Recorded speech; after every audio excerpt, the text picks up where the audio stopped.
They told me to sign off on overtime hours I knew were fraudulent. I refused.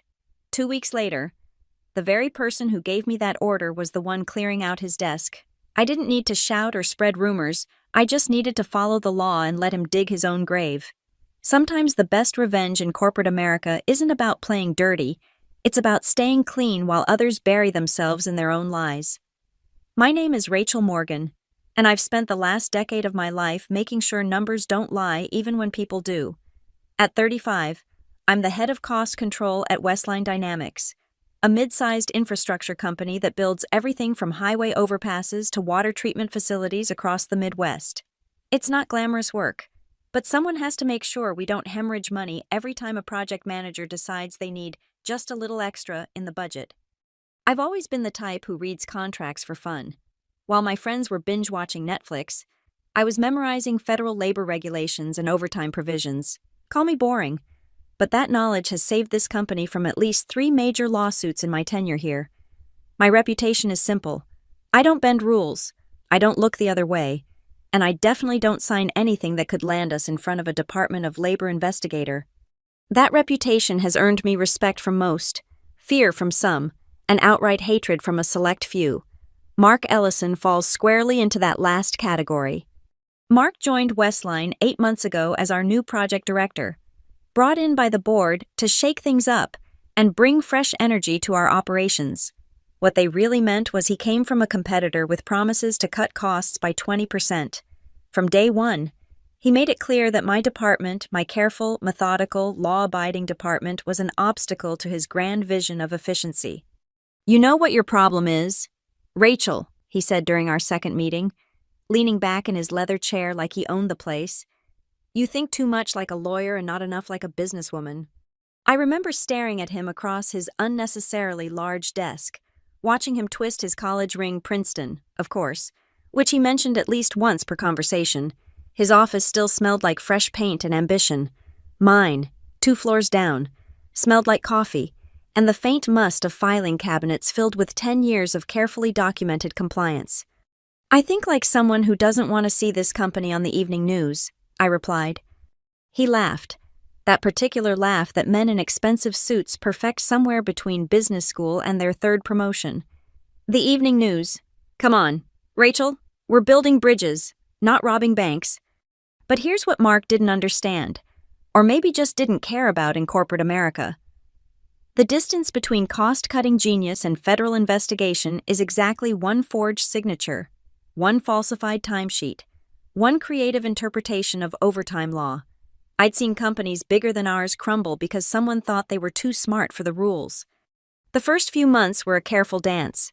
Mark would push boundaries suggesting we classify certain workers as exempt when they clearly weren't, proposing we adjust project timelines retroactively to avoid overtime penalties. Each time, I'd push back with citations, regulations, precedents. Each time, he'd retreat with that same condescending smile, like I was a child who didn't understand how the real world worked. "You need to learn to be more flexible, Rachel," he'd say. "This isn't academia." No, it wasn't.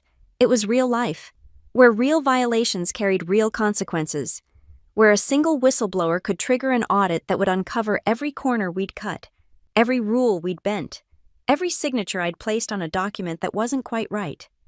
I'd been at Westline since I was 25, fresh from my MBA, eager to prove that ethics and efficiency weren't mutually exclusive. I'd weathered 3 CEOs, 2 major restructurings, and 1 hostile takeover attempt. I'd turned down job offers from competitors who promised double my salary if I'd just be a little more cooperative with their creative accounting. I stayed because I believed in what we did here, believed that infrastructure mattered, that the bridges and water systems we built were too important to risk on someone's get-rich-quick scheme. But Mark saw opportunity where I saw liability. He saw inefficiency where I saw necessary safeguards. And most dangerously, he saw me as a problem to be solved rather than a professional to be respected. The war between us was mostly cold, fought in conference rooms and email chains, in pointed comments during staff meetings and mysterious exclusions from project planning sessions. But I knew, with the certainty that comes from a decade of corporate survival, that eventually, Mark would cross a line he couldn't uncross, Men like him always do. I just had to be ready when he did. The call came on a Tuesday afternoon. 3:32 p.m. to be exact. I remember because I was in the middle of reviewing quarterly reports when Mark's assistant knocked on my door. "Mr. Ellison needs to see you in his office. He says it's urgent." I saved my work, grabbed my tablet, and made the trek to the executive floor.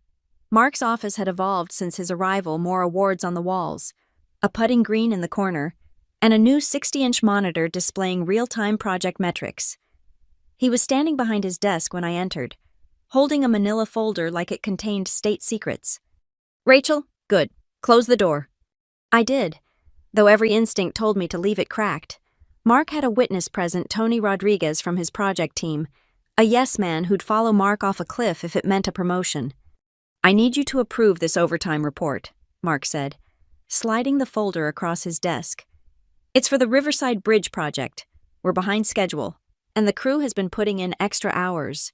I opened the folder and immediately felt my stomach tighten. The report showed 15 workers logging 75 to 85 hours per week for the past month. Federal law caps certain infrastructure workers at 60 hours before triggering double-time provisions that we hadn't budgeted for. But that wasn't the worst part. The signatures were wrong. The handwriting was too uniform, like someone had practiced forging different styles but couldn't quite hide their natural slant. The timestamps were suspicious too, everyone clocking out at exactly 9 p.m. every night. No variation, no early departures, no late stays. It was amateur hour fraud dressed up in official paperwork. "This is fabricated," I said, not bothering to soften it. Tony shifted uncomfortably. Mark's jaw clenched. "That's a serious accusation," Mark said, his voice dropping to that dangerous quiet men use when they want you to know they're barely controlling their anger. "It's not an accusation, it's an observation. Look at these signatures." I held up 2 sheets. James Patterson supposedly signed both of these. But the J is completely different, and these hours would put us in violation of federal overtime provisions. We'd owe these workers nearly $40,000 in additional wages, not to mention penalties if we're audited. "The workers signed off on comp time instead of overtime pay," Mark said smoothly. "It's all legal." I almost laughed. Comp time for private sector infrastructure workers. That's explicitly illegal under the Fair Labor Standards Act, Section 207, subsection. "I don't need a legal lecture," Mark interrupted. "I need a signature. These men work these hours. They deserve to be paid." "Then pay them properly. File amended timesheets with the actual hours worked, calculate the proper overtime, and I'll approve it today." Mark walked around his desk, stopping just inside my personal space, a power move they must teach in whatever management seminar spawned him. "Rachel, you're overthinking this. The client has already approved the billing based on these hours. The money is allocated. All I need is for you to sign off so we can process payroll. The guys need their checks by Friday. Then they should have real timesheets by Thursday." His face flushed red. Tony was studying his shoes like they held the secrets of the universe. "You know," Mark said, his voice now carrying that false casualness that precedes a threat, "I've been patient with your rigidity, but there are other people in this company who understand that sometimes, to compete, we need to be creative. People who want to see Westline succeed." "Creative." I stood up, matching his tone. "Is that what we're calling fraud now?" "It's not fraud if everyone agrees to it. The Department of Labor might disagree. So might the IRS. And I'm certain the state attorney general would have some thoughts about falsified employment records." Mark's composure finally cracked. "Just sign the damn papers. Rachel, this is how business works. This is how it's always worked." "Not on my watch." I picked up the folder and held it out to him. "Fix the real numbers, or find someone else to break federal law for you. But that someone won't be me." The silence that followed was suffocating. Tony looked like he wanted to melt into the floor. Mark's hands clenched and unclenched at his sides. Finally, he took the folder, his movements sharp and aggressive. "You're making a mistake, Rachel, a career-ending mistake." "I'm preventing one," I replied, heading for the door. "Yours, specifically, though you seem determined to make it anyway." As I left, I heard him say to Tony, "We need to find a solution to our Rachel problem." I made it back to my office and immediately documented everything: date, time, participants, Exact words exchanged. I photographed the rejected overtime report before returning it, making sure to capture the forged signatures clearly. Then I forwarded everything to my personal email, encrypted and time-stamped. Mark thought he was asking me to be flexible. What he was really asking was for me to be complicit, and that was a line I'd drawn in permanent ink the day I took this job. The retaliation started Wednesday morning. Subtle at first, like a snake tightening its coils before the strike. I arrived at 7:45 a.m. to find my access to the project management system mysteriously under maintenance. Strange, considering I'd received no IT notification. When I called tech support, they seemed confused no maintenance was scheduled. An hour later, my access was restored, but not before I'd missed the morning project briefing where budget allocations were discussed. "Sorry, Rachel," Mark said when I confronted him in the hallway. "Must have been a glitch. You know how these systems are." His smile was all teeth, no warmth. By Thursday, the campaign had escalated. I was removed from the distribution list for the Riverside Bridge project, the very project whose overtime report I'd rejected. When I asked why, Mark's assistant informed me that Mr. Ellison felt my involvement was no longer necessary at this phase. "But I need to review all financial documentation for that project," I insisted. "Mr. Ellison will handle it personally," she replied, not meeting my eyes. Friday brought the first direct attack on my reputation. During the weekly directors' meeting, Mark casually mentioned that the Riverside project was behind schedule, due to some administrative delays in cost control. Every head turned to me. "What delays?" I asked, keeping my voice level. "Oh, just some confusion about overtime approvals. It's been sorted now." He waved his hand dismissively, but the damage was done. The seed was planted. Rachel Morgan was slowing down progress. Over the weekend, I received an email from Mark, sent at 11:47 p.m. on Saturday night. The subject line read, "Urgent revised overtime documentation." The attached files were the same falsified reports, but now with a twist. He'd added a memo claiming I'd given verbal preliminary approval for the hours in Tuesday's meeting. The memo was dated Thursday, backdated to make it seem like it had been created after our confrontation. He was creating a paper trail to make me look incompetent or dishonest. Either I'd approved something illegal, or I was now lying about having done so. I forwarded everything to my personal email again and started a new document. Timeline of retaliation. Every incident, every witness, every piece of evidence. Monday arrived with another escalation. I found myself locked out of the financial reporting system entirely. This time, when I called IT, they transferred me to Mark's office. "Rachel," he said, his voice syrupy with false concern, "I've had to temporarily restrict your system access. There have been some concerns about data security, and until we can verify that all protocols have been followed, this is about the overtime report. This is about protecting company assets. You seem stressed lately, maybe making some rash decisions. I'm just being cautious." "You're being retaliatory." "I'm being a responsible director. Now, if you want to discuss reinstating your access, I'm happy to meet, but you'll need to show me that you're a team player." Team player.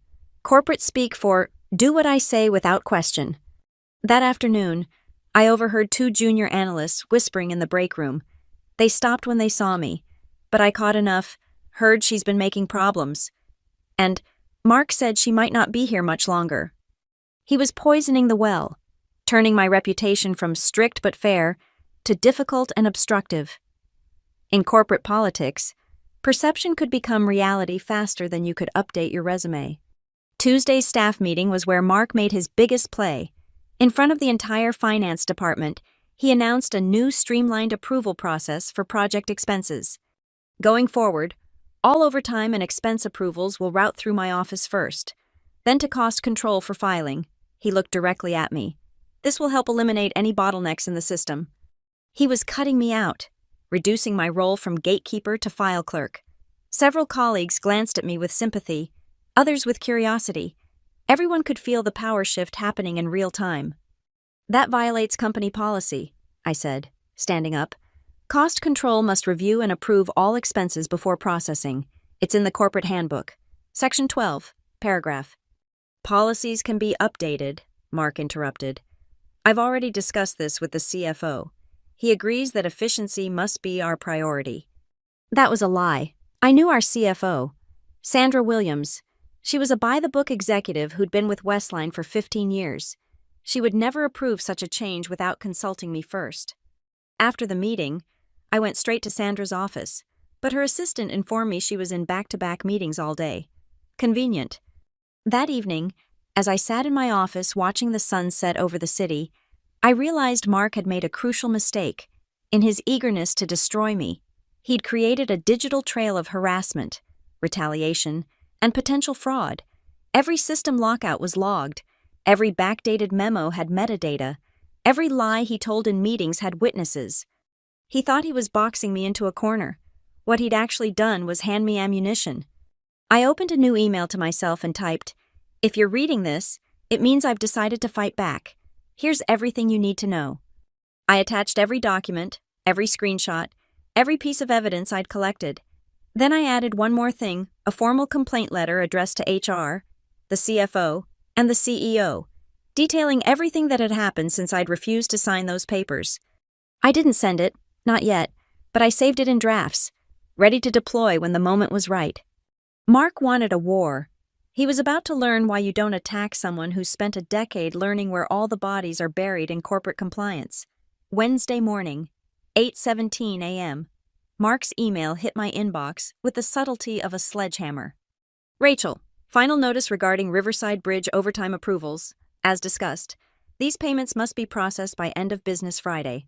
I've CC'd Sandra Williams, CFO, and Tom Bradley, CEO, on this matter, as your continued obstruction is jeopardizing both our client relationship and our workers' livelihoods. Please confirm your approval by noon today, or I will be forced to escalate this matter formally. M. Ellison." The CC line was a power play bringing in the executives to pressure me. But Mark had made a critical error. By putting this in writing and copying leadership, he'd just made this an official company matter that would require documentation and formal response. I didn't reply immediately. Instead, I opened our company's compliance portal and began drafting a formal response. Not an email, an official document that would be logged, time-stamped, and preserved in our legal database. At 11:45 a.m., 15 minutes before his deadline, I submitted my response through the system. RE Overtime Approval Request. Riverside Bridge Project. This memorandum serves as my official response to Mr. Ellison's request for overtime approval dated today's date.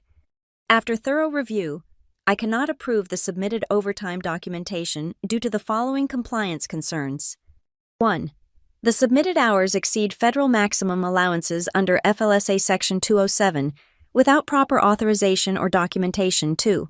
Signatures appear inconsistent with employee records on File 3.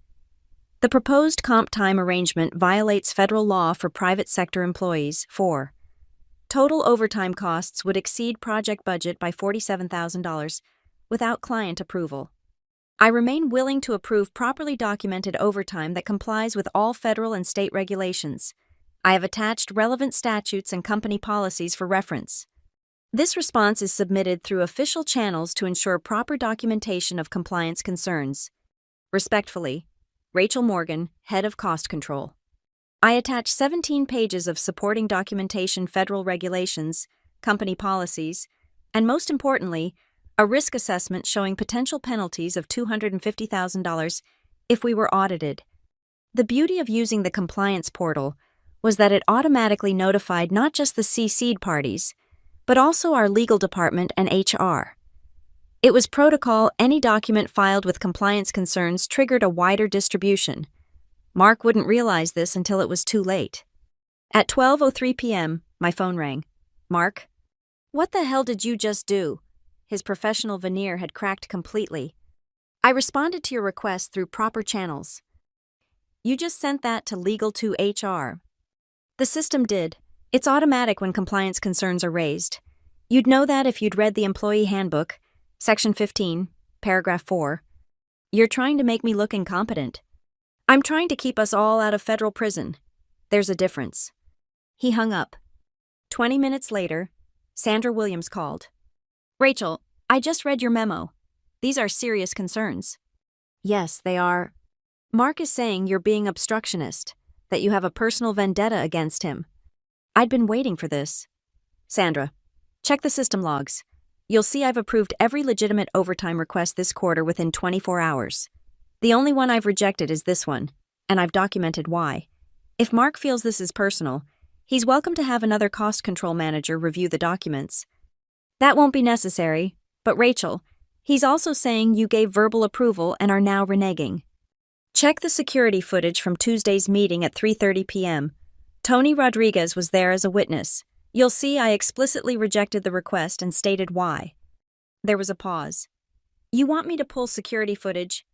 I want you to verify the truth. Mark created a memo claiming I gave verbal approval. That memo is dated Thursday, but references a Tuesday meeting. The metadata will show it was actually created on Saturday night. That's falsification of company records. Sandra's tone shifted. You're saying he fabricated documentation. I'm saying the evidence speaks for itself. I've been documenting everything since Tuesday. System lockouts, removal from distribution lists, the attempt to restructure my department's authority, all of it started the day I refused to sign those papers. This is a serious accusation, Rachel. It's not an accusation, it's a paper trail. Mark got sloppy because he was angry. Every action he took left digital footprints. I need to review all of this. Don't approve anything related to Riverside until I've investigated.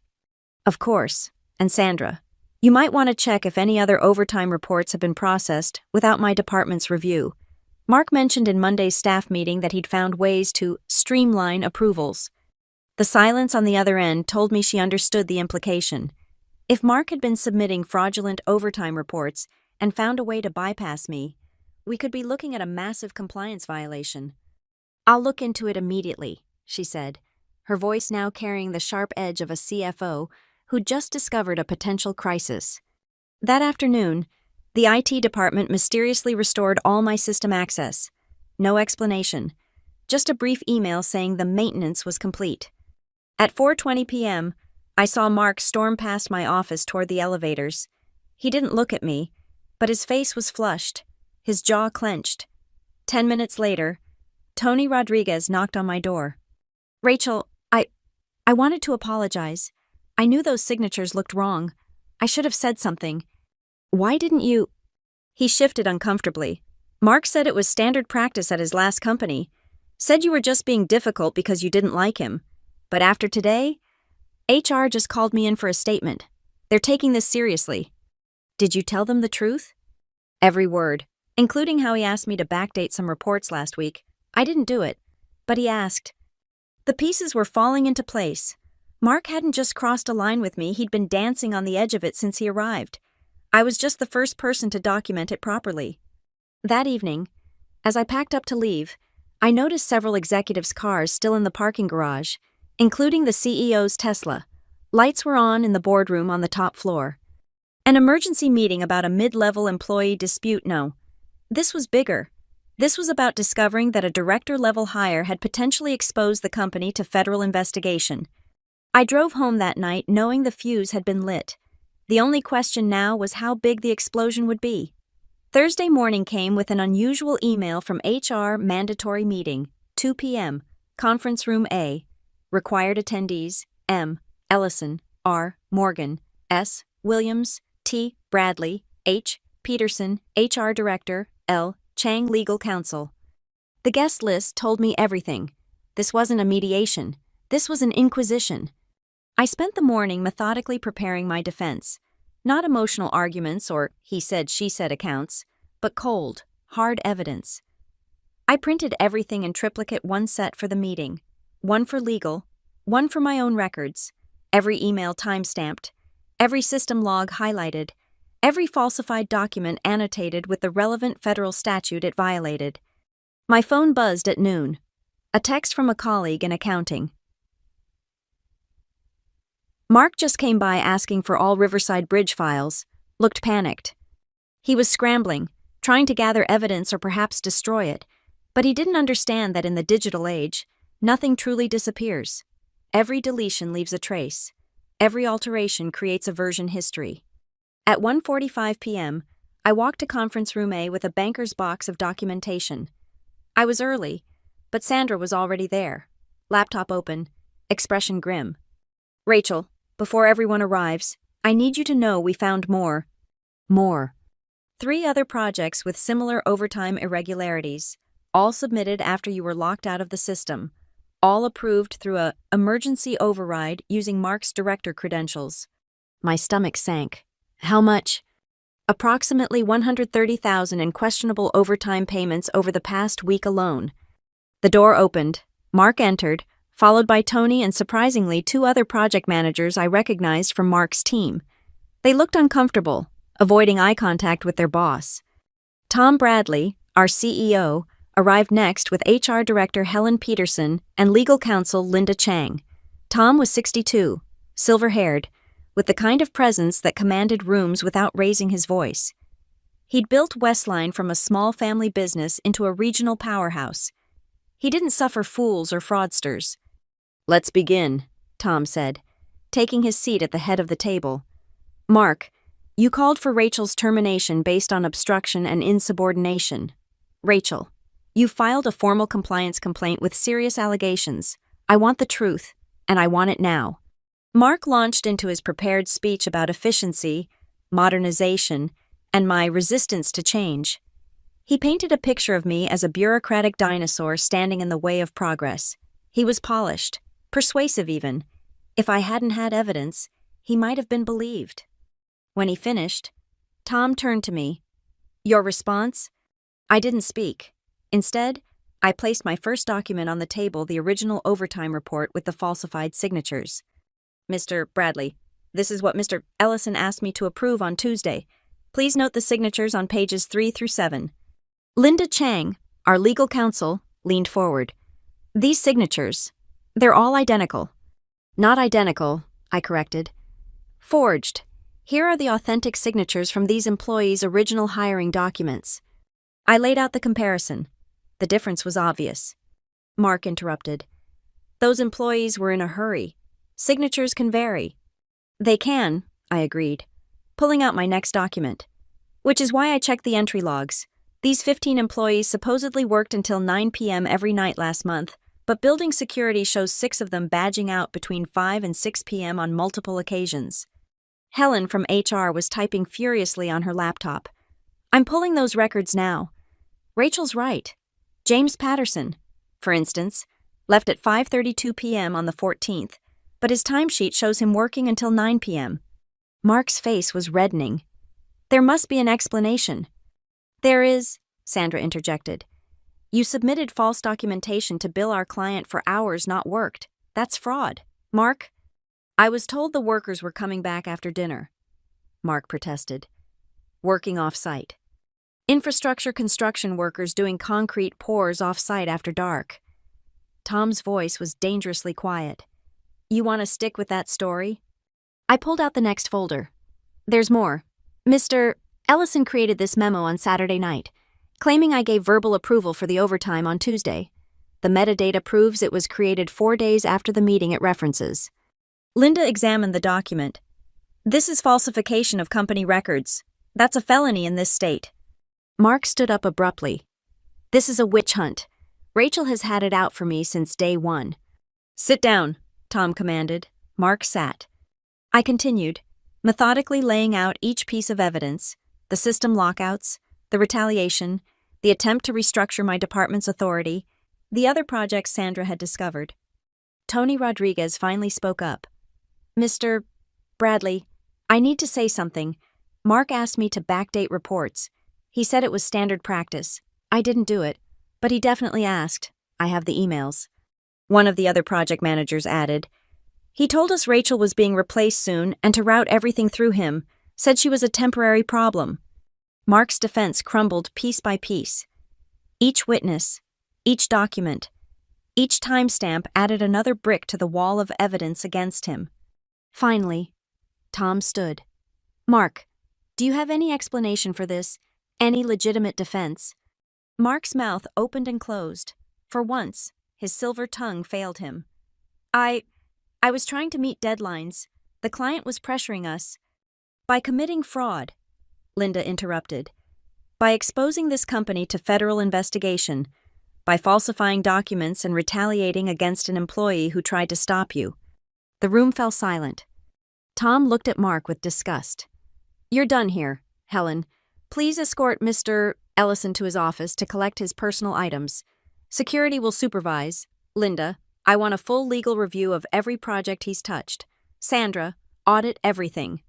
Mark stood slowly, his face pale. As he passed my chair, he stopped. "You could have just played along," he whispered. "No," I replied, loud enough for everyone to hear. "I couldn't." The silence that followed Mark's exit was deafening. Tom Bradley remained standing, his hands flat on the conference table, processing what had just transpired. Sandra was already pulling up financial records on her laptop. Linda Chang was making notes, presumably calculating our legal exposure. "Rachel," Tom finally said, his voice carrying a weight I'd never heard before. "I need to know, is there anything else, any other irregularities you've noticed?" I reached into my banker's box one more time. "Mr. Bradley, I've been keeping a separate file. Things that seemed off, but I couldn't prove without access to Mark's director-level permissions. Small things, vendor changes, budget reallocations, contracts modified after signing." Linda's head snapped up. "Modified after signing. Digital modifications, changing payment terms, delivery dates, penalty clauses, always in our favor, but always after the other party had signed. I flagged them, but Mark said they were corrections approved verbally by the clients." Tom's face darkened further. "Show me." For the next hour, we went through everything. Every red flag I documented over Mark's 8-month tenure. The room grew increasingly tense as the scope of potential fraud expanded. This wasn't just about overtime anymore. It was about a systematic attempt to manipulate our financial reporting. "How did we miss this?" Tom asked, though the question seemed directed at himself. He had credentials from Princeton, glowing references, a track record of reducing costs by 20% at his previous company. Sandra said quietly, "We saw what we wanted to see." "And he was careful," I added. "Until this week, the overtime report was sloppy because he was angry. But everything else, he kept just below the threshold that would trigger automatic audits, individual transactions small enough to fly under the radar, but collectively, we're looking at potential fraud exceeding $500,000. Linda finished. Helen from HR, who had returned after escorting Mark out, knocked and entered. "He's gone. Security has his badge and keys. But Tom, there's something else. 3 employees from Mark's team are waiting outside. They say they have information about the Riverside Bridge project." Tom nodded. "Send them in." 3 junior project managers entered nervously. I recognized them from various meetings, young, ambitious, the kind Mark would have seen as easy to manipulate. The first one, Jennifer Walsh, spoke up. "Mr. Bradley, we think you should know Mark had us creating duplicate budgets, one for official records, one for what he called working documents. He said it was for planning purposes, but the numbers never matched." The second, David Kim, added, "He also had us billing consultant hours to different projects, spreading costs around to make individual projects look more profitable. We thought it was strange, but he said it was advanced accounting." The third just placed a USB drive on the table. "Everything's on here. Emails, documents, recorded phone calls." "Recorded," Linda interrupted. "Our state is single-party consent," the young man replied. "I started recording after he asked me to forge a client's signature. I refused, but I wanted protection." Tom took the USB drive carefully, like it might explode. "Why didn't any of you come forward sooner?" Jennifer answered. "He said Rachel was the problem, that she was being pushed out, and anyone who sided with her would go too. We were scared. But when we saw him escorted out..." David trailed off. Tom looked at each of them. "I appreciate your honesty, however belated. Helen, please take their statements. All 3 of you will be placed on administrative leave pending investigation, paid leave," he added quickly when he saw their panicked faces. "You're witnesses, not suspects, but we need to verify everything." After they left, Tom turned back to our smaller group. "Linda, what's our exposure?" "Significant. We'll need to self-report to avoid worse penalties. Notify our insurers immediately. Prepare for audits federal, state, maybe SEC, if any of this affected our public filings." Sandra, I'll need a team working around the clock.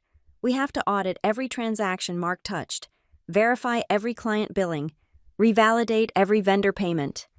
Do it. Unlimited overtime, legitimate overtime, he added with a bitter smile. Rachel, I need you leading the compliance review. Can you handle that? Of course. Tom stood, suddenly looking every one of his 62 years. I built this company on integrity. One man nearly destroyed that in 8 months. He looked directly at me. You saved us. Rachel, your refusal to sign those papers started the unraveling of this whole mess. I was just doing my job. No, Tom said firmly. You were doing the right thing. Even when it cost you, even when he tried to destroy your reputation. That's not just doing your job, that's having integrity. Linda was already on her phone with outside counsel. Sandra was calling in her senior accountants. Helen was coordinating with security to preserve all electronic evidence. Rachel, wait, Tom called as I headed for the door. That raise you were denied last quarter, the one Mark voted against, consider it approved, retroactive, with an additional 20%. Sir, that's not necessary. It is. We almost lost our best safeguard against fraud, because we trusted the wrong person. That's on me. But you stood firm, and that's worth recognizing. As I walked back to my office, I passed Mark's former corner suite. Facilities was already there, boxing up his belongings under security supervision. His nameplate had been removed, leaving only screw holes in the wall. My phone buzzed with a text from an unknown number. I opened it carefully. You won. Congratulations. Hope it was worth making an enemy, M. I deleted it without responding and made a note to inform legal about the contact.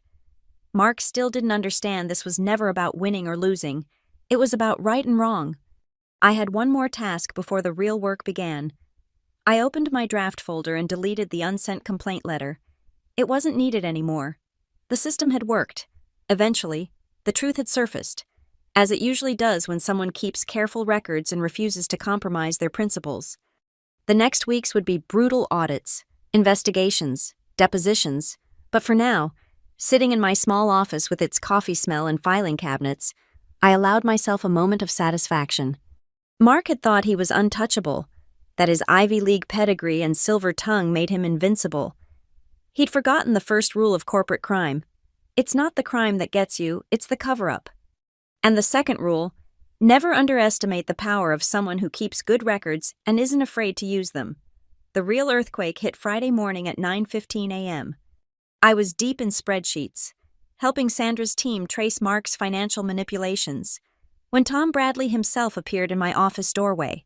Behind him stood Linda Chang, and a man I didn't recognize, tall, gray-suited, with the kind of expressionless face that screamed federal agent. Rachel, this is Special Agent Harrison from the FBI's White-Collar Crime Division, Tom said quietly. He needs to speak with you.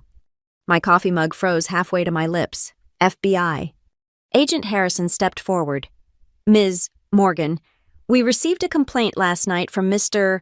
Mark Ellison alleging that Westline Dynamics has been systematically defrauding federal infrastructure contracts. He's offering to cooperate as a whistleblower. The room tilted. Mark was trying to flip the script, paint himself as the hero who discovered corruption rather than the perpetrator of it. That's absurd, I said, finding my voice. He's the one who... We're aware of the internal investigation, Harrison interrupted. That's why we're here. We need to determine if this is a case of one rogue employee or systemic corporate fraud. Mr. Ellison claims he was pressured to falsify documents by senior management and that you were involved in covering it up. Linda spoke up sharply. Agent Harrison, Ms. Morgan is the one who exposed Mark's fraud. She refused to sign the false documents. According to Mr. Ellison, she refused to sign because the fraud was too obvious. He claims she's approved dozens of other questionable transactions over the years, just not this one. My mind raced. Mark was brilliant in his vindictiveness. He was trying to muddy the waters enough that everyone would go down with him. I have records, I said firmly. Every approval, every rejection, every flag I've raised for 10 years, all of it documented. Good, Harrison said. We'll need everything. We're executing a warrant for all company records related to federal contracts as we speak. Mr. Bradley, your cooperation is appreciated. Tom's jaw was clenched so tight I could hear his teeth grinding. "We'll provide everything. We have nothing to hide." After Harrison left to oversee the record seizure, Tom slumped against my doorframe. "He's trying to take us all down with him." "He won't succeed," Linda said, though she looked shaken. "We have the truth on our side." "The truth?" Tom laughed bitterly. "In federal court, the truth is what you can prove." I stood up. "Then we prove it. Every document, every email, every timestamp." Mark made one crucial mistake. He assumed I was the only one keeping records. But this is a company built on documentation. Every department has backups, logs, verification systems. He can't rewrite all of it. The next hours were controlled chaos.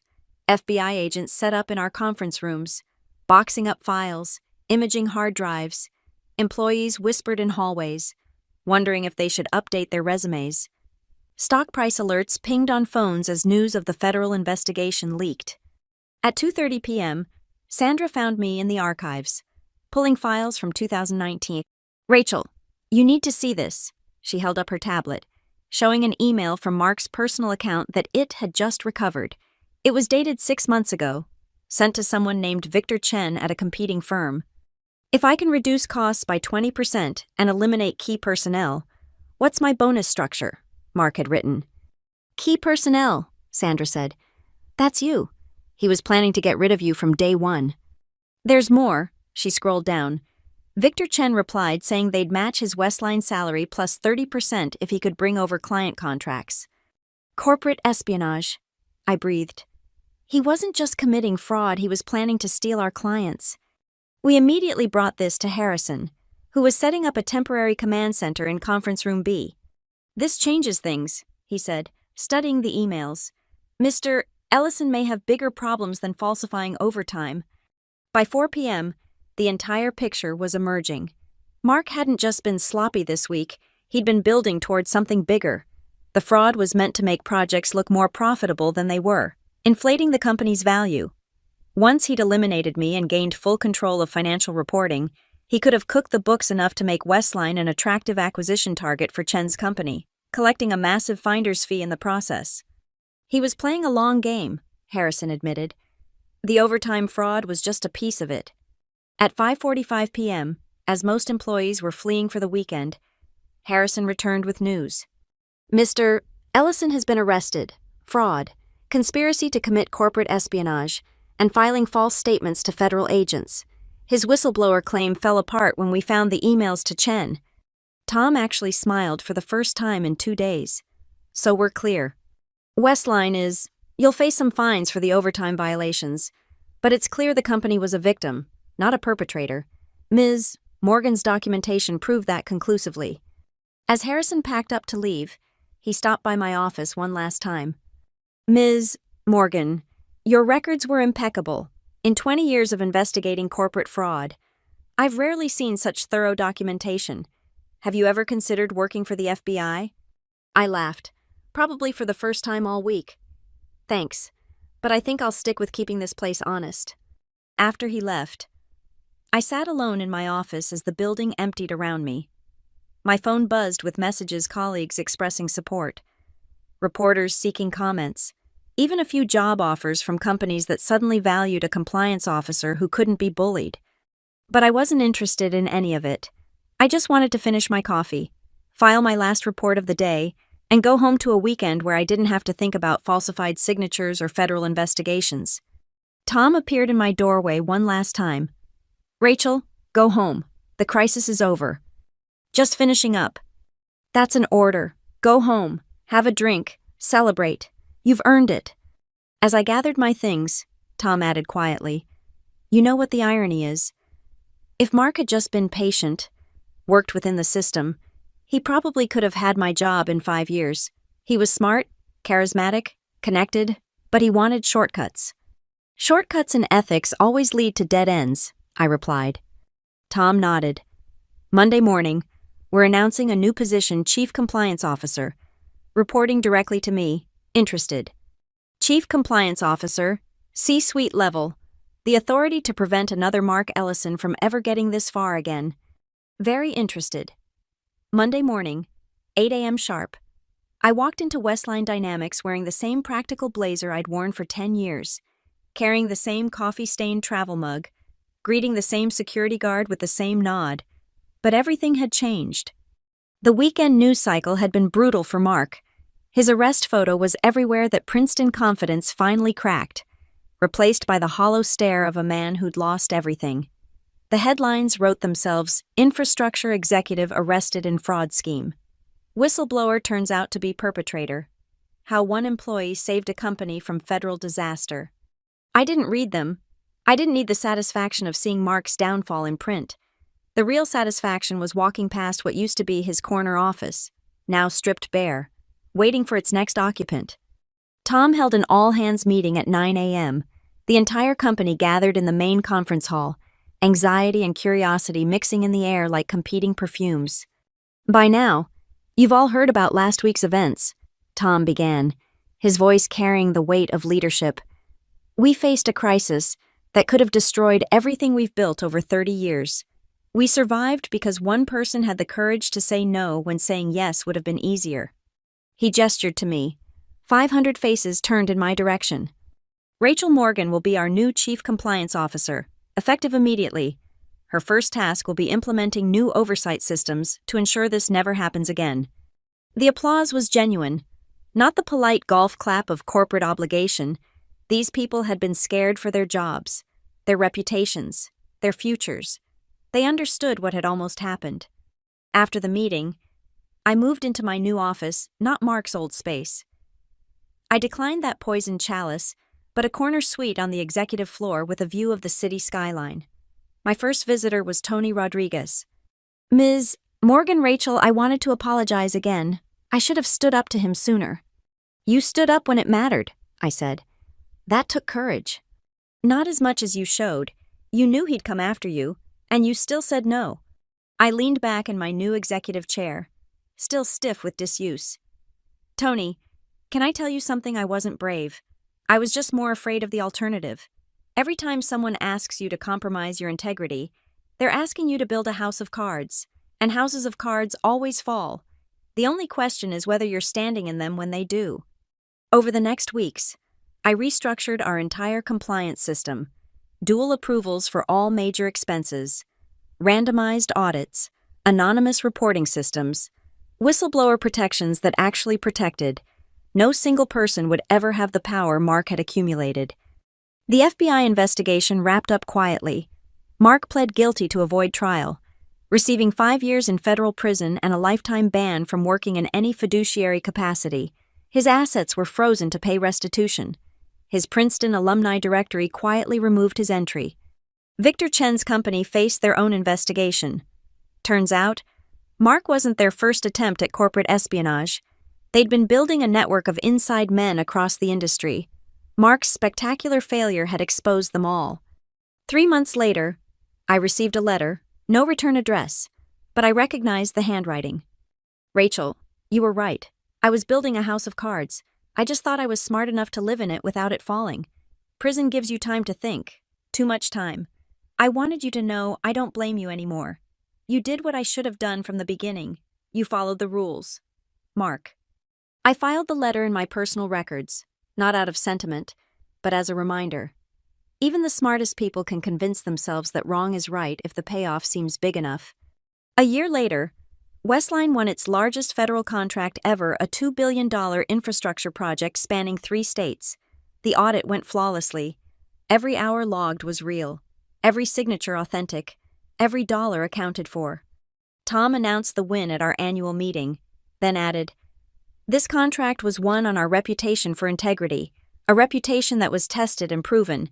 We don't cut corners. We don't cook books. We build things that last: bridges, roads, and trust." As I sat in that meeting, I thought about the moment this all started. That Tuesday afternoon when Mark slid those falsified papers across his desk, so confident I'd sign them.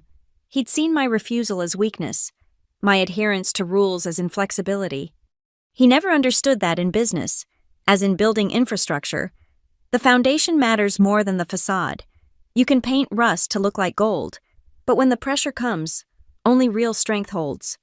My phone buzzed with an email from a young analyst in my department. She'd flagged a vendor invoice that didn't match our purchase orders. Small discrepancy, probably nothing, but she wanted me to review it. I smiled and typed back, "Good catch, investigate it fully, document everything." Because that's how you stop corruption, not with dramatic confrontations or spectacular revelations, but with everyday vigilance. One authentic signature at a time, one honest report at a time, one person saying no when yes would be easier. I finished my coffee, now in an executive quality mug, but with the same bitter office brew, and got back to work. There were reports to review, audits to approve, and a company's integrity to protect. Mark had asked if it was worth making an enemy. The truth was, I hadn't made an enemy. I just refused to make myself one. And in the end, that made all the difference. Sometimes the best revenge isn't elaborate or dramatic.